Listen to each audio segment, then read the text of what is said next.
smoking and drinking and drinking and driving.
That's bad, Drew. Damn, this is good stuff. Ooh, I like this one.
I don't know if I'm actually that crazy about this one.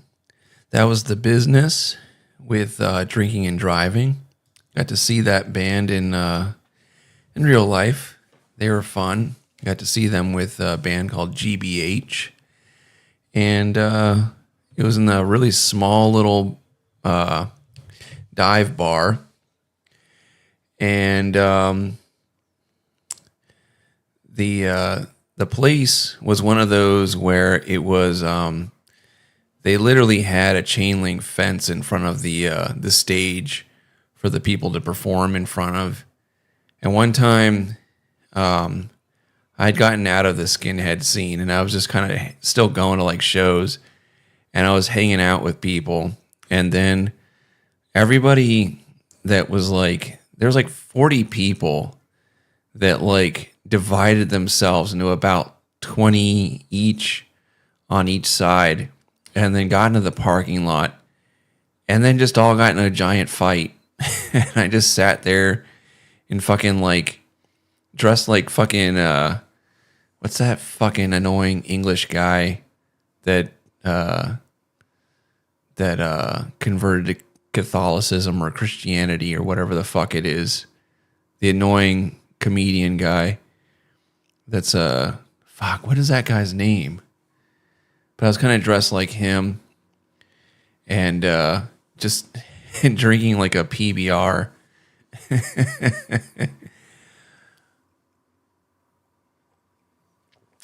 I'm waiting for my my game to load. I have to re-download Dirt Rally 2. It's only halfway. I think it only has about 10 minutes left. There was some other drinking and driving thing I was going to say. Dylan, why do you drink so much? Well, it's because the world's controlled by satanic pedophiles belonging to a cult of essentially what breaks down into the orphans from society so many times. And, dude, why does OBS keep disconnecting? And so they forced me to be surrounded by people that shouldn't have been here, people that didn't want to be in their own country and then still don't want to be in my country, but make it worse for me. And I'm not going to be driving anything with a clutch. I'm just going to be driving it with paddle shifters. I do have a clutch pedal though, but I don't have a stick shift. So there's no real point in me doing that. It's just kind of more of a nuisance. So if you look down on me, you know, for that, sorry, I don't know what to do for you. But, yep. I'm going to try to get drunk and see how well I can drive. I might play Assetto Corsa next after this. And I got to get my... Hopefully, it doesn't take me too long to get... Didn't do furries, and they don't like gaming. I think they meant that the furries that at the beginning, that was a scene from Power Rangers. Those are Power Rangers characters, but it's whatever. I was really tempted to just spend it because I won't be told what to do. Even if I don't like it myself, even if I hate people obsessed with video games, certainly don't like furries. I saw furries this past Halloween when I was trick-or-treating with my daughter, and they were there with a single mom with a mixed child. And they were all in the same group together. Would you believe it? And I didn't like that. I wasn't happy. Why does OBS keep fucking saying it's disconnected? You can suck my clownfish penis. I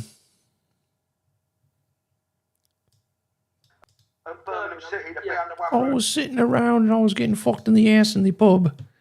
And then all these blokes came out and fucked me in the ass some more. And that's when I realised I was gay. I wasn't just British, I was gay. And I didn't know how to tell the difference. I was young. But then these blokes come in and told me, you know, you can fuck another man. You don't just have to be British and gay.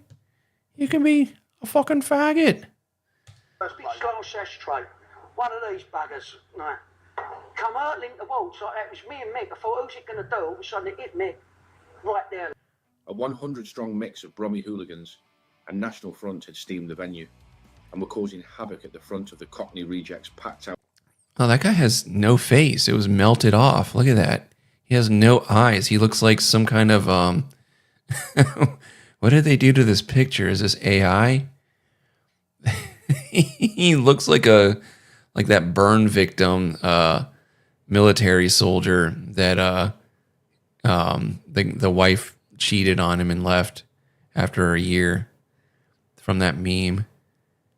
Gig at the Cedar House, Birmingham.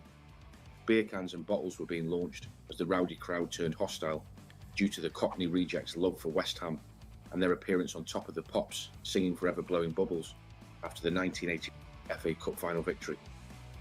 The Rejects were no shrinking violet.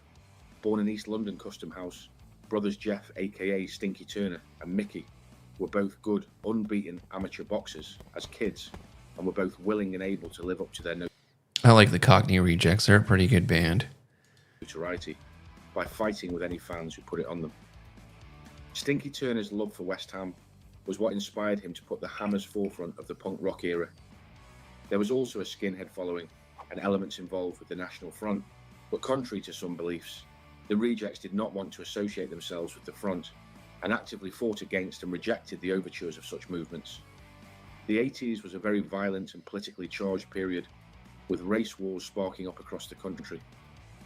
As the rowdy crowd of NF and hooligans at the front got more volatile and aggressive, launching missiles and goading the frontmen of the Rejects to fight. How the English still care about footsie is disheartening. They deserve the society they have.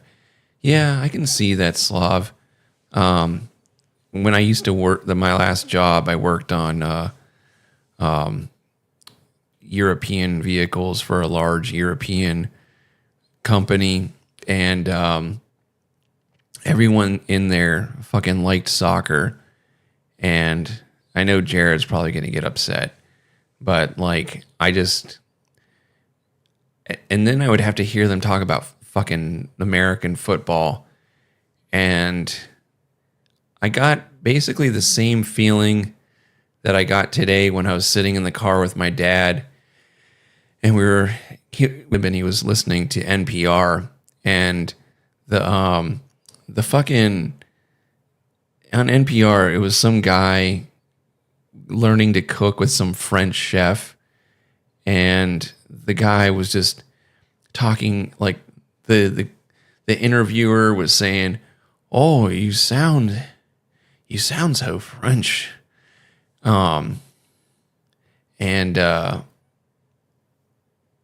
then the French chef was talking about anybody who wants to be a chef has to make their fucking stock. They didn't say fucking. They had to make stock, and you have to cook with your own stock. I can't even do a fucking French accent. I've obliterated my ability to do accents already. And just listening to them, and one lady, they were talking about making chocolate mousse, and they're like, yeah, there's two ingredients basically. It's just like a chocolate syrup and some water, and actually there's 3 ingredients. There's air, because the air actually helps it become the mousse. And my eyes just became a Thousand Island stare, and I just imagined myself being in the room with those people and just saying, you guys don't allow guns in this building, do you? Because I can see exactly why you wouldn't. And the amount of violence I just wanted to procure on these people is the same amount of violence that I feel in my head when people start talking about their goddamn sports teams.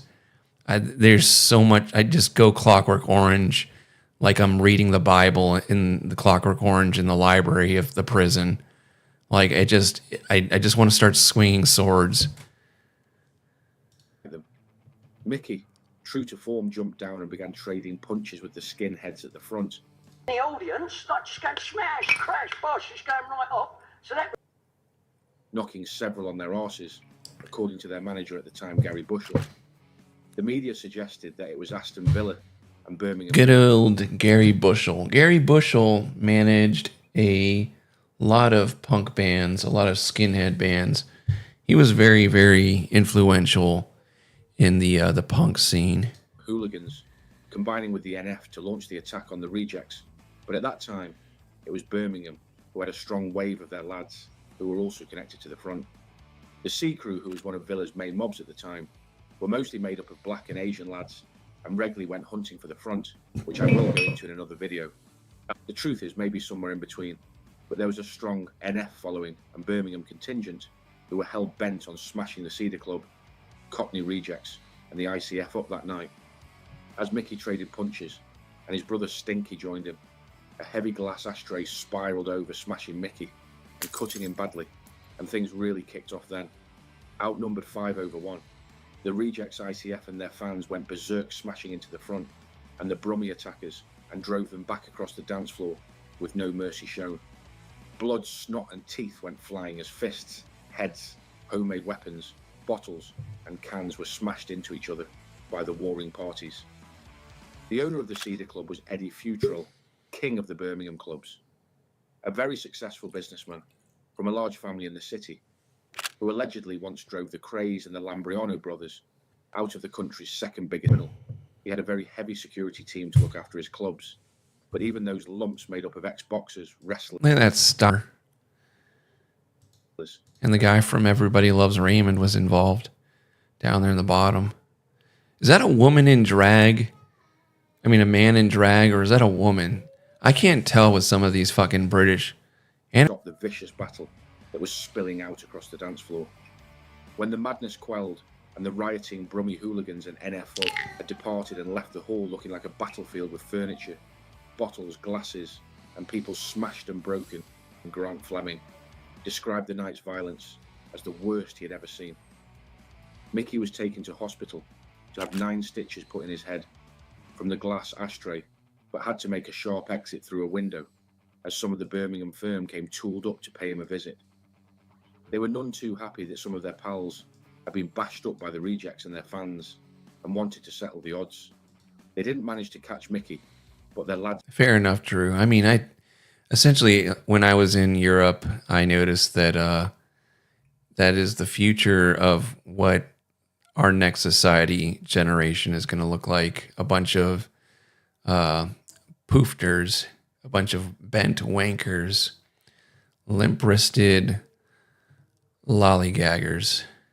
At the gig had managed to nick the band's equipment to the tune of $2,000, a pretty penny in the 80s. The next day, a fuming Mickey went on the search in one of the vans to try and find some likely candidates that could point him in the right direction to find their gear. It was a thankless task, but he did bump into some skinheads who he took his frustrations out on with an iron bar and got a malicious wounding charge to add to the band's woes. It would begin the downfall for the band touring, as at every gig they would have had rival fans looking to kill them, and the police shut them down. The crazy night would go down in pop rock history. He was interviewed by Steve Bannon. I don't remember this. The Battle of Birmingham. So that was the infamous Battle of Birmingham. A few points I'm going to give my take on. 1, the numbers at the gig. 2, the Birmingham and Villa lads combining allegation. 3, the Mickey arrest. I did some research on the event, which was a few years before my time, but the 80s was a very volatile time. 1, in the interview with the lads, they say around 200 hooligans from Birmingham and Villa and skinheads attacked them. Bushell says in an interview a year later, around 100 attackers, then in a video said 30 or 40. So I think the numbers are subjective, but all good stories get embellished over time. 2, in the reports I've read, there was this guy, Gavin McGinnis, actually was making fun of him. Hold on a second. Actually, I hadn't even thought about this guy. So there's this guy from fucking from Florida. He's a Puerto Rican skinhead, and holy shit, that's so funny. He's on No Jumper. Jesus Christ, he is such a so this guy, when I was in Florida and I was in like the punk scene, I remember people telling me about this guy, and there was this fucking story somebody told me about. I don't remember. I don't know if I've met him or not. He may have shown up one time. Let's see. Is this the one that is this the same guy? He looks different. Because Gavin McGinnis started like poking fun about him, And I was like, holy shit, I haven't thought about that guy in forever. Where is he?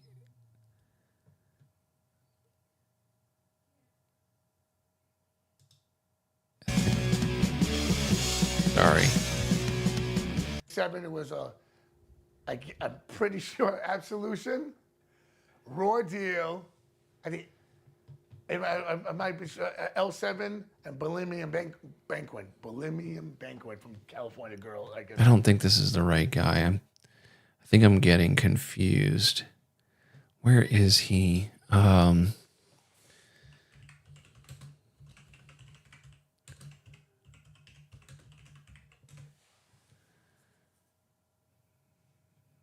Is this?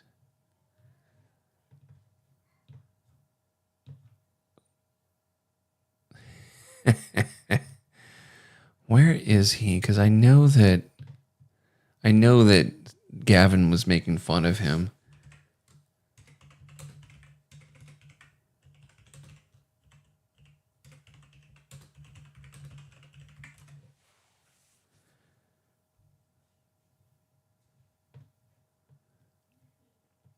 Okay, so this is the guy.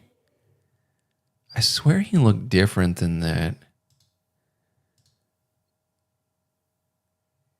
Well, I don't remember him being a little ginger. There's no way. It's got to be a different guy.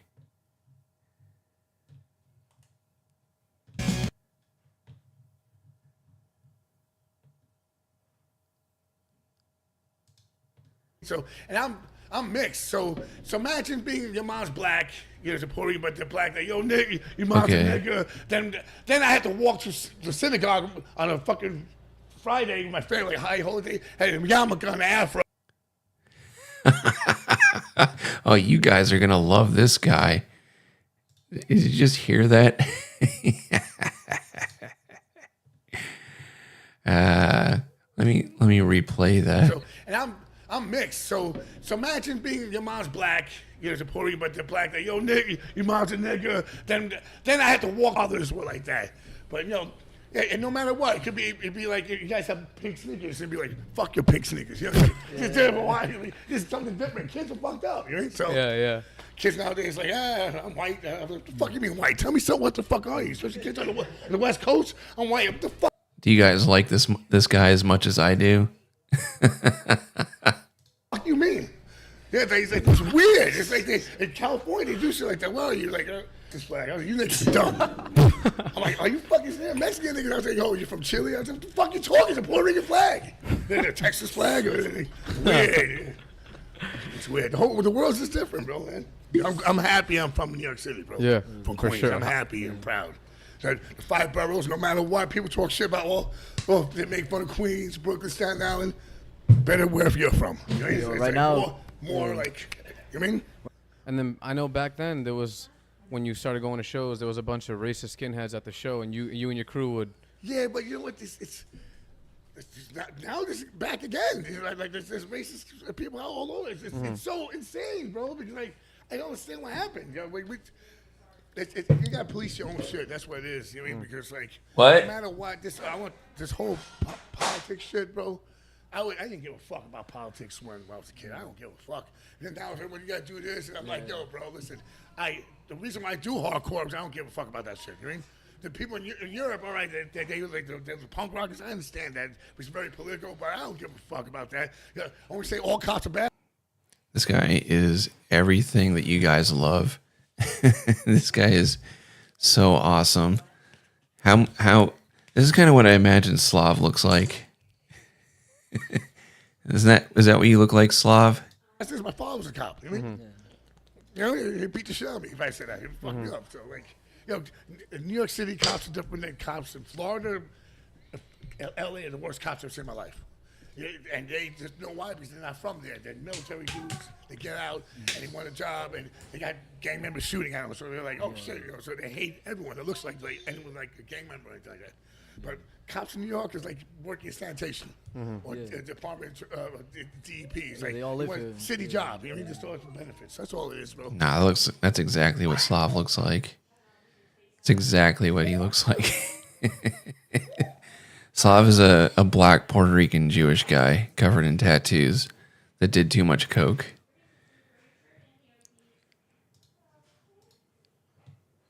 I mean, that's exactly what I just described, Slav. Okay, I got 86% downloaded of Dirt Rally.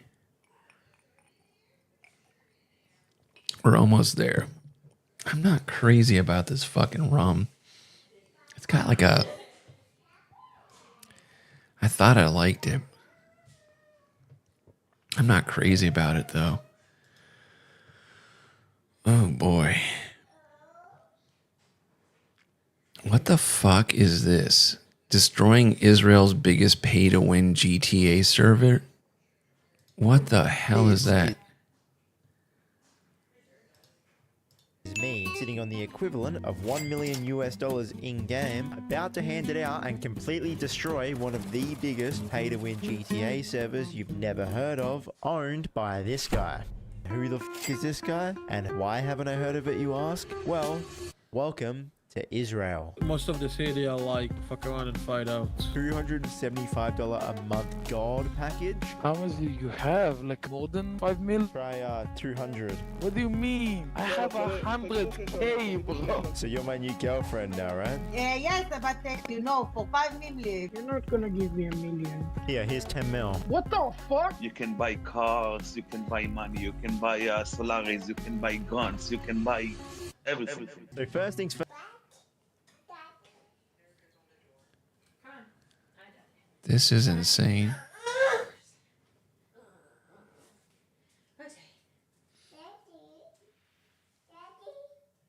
Daddy? Okay, we can't close the door all the way, apparently. Hold on.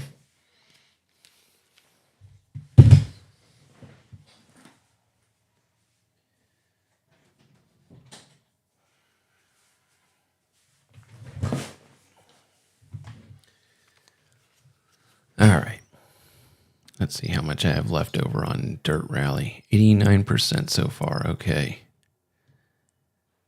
I don't know what the fuck this is. Actually turned out to be quite easy. All right, if we just take the little American filter off. Dude, there are so many more RP servers that exist. If you guys want me to visit another country, just let me know where in the comments. If it's got some pay-to-win servers, I'll be there. All right, here we go. Partisan RP. While we're loading in, I'm going to show you guys the store page because it's absolutely insane. We're going to have to translate it because it's all in Hebrew right now. So some of the translators only gives you 5 million in the game and you're paying $460. And then on top of the money packs, they've got their own currency as well. They've got PR coins. And so these give you some sort of top up balance in game, whether it's just another gimmick to make people spend more money. And there's a bunch of other shit, but It's crazy that, like, there was one time I got bored and I downloaded some game onto my phone that was, what the fuck is that?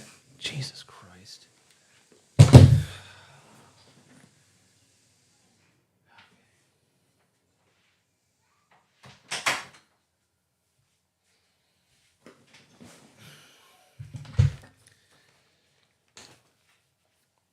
There was a game that I downloaded onto my phone to kill time one time. And it's just a shitty little fucking, just a dumbass game where you build like a little country or whatever and you battle with people around there.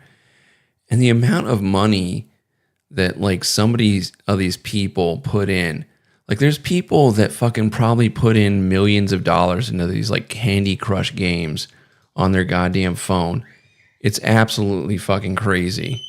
favorite one is the $275 a month gold package, which gives you a bunch of those coins and 1.6 million game. I don't know if this is the wonky translation or not. I thought it was just funny that they've just named it the god package, that you get to be a god in game. Next up was infiltrating the server and seeing what GTA RP was like in Israel. But before we got to that, I had to make sure that the dupe still worked on the other side of the world. Just quickly, by the way, if you want to play a non-pay to win server, you can join the Seaboard. We put the money on the floor, put in our little console commands. Hopefully our console command still works, even though it's in a different language. Never mind, it still works. We got 1k on the floor and 1k on my inventory. Dude, this person's got a freaking hoverboard. Shalom? Mic check? Squeaky, squeaky. Is that all you can say? Squeaky, squeaky. Oh, hello. Hey, what's up? What's going on? I'm just hanging out with this little penguin.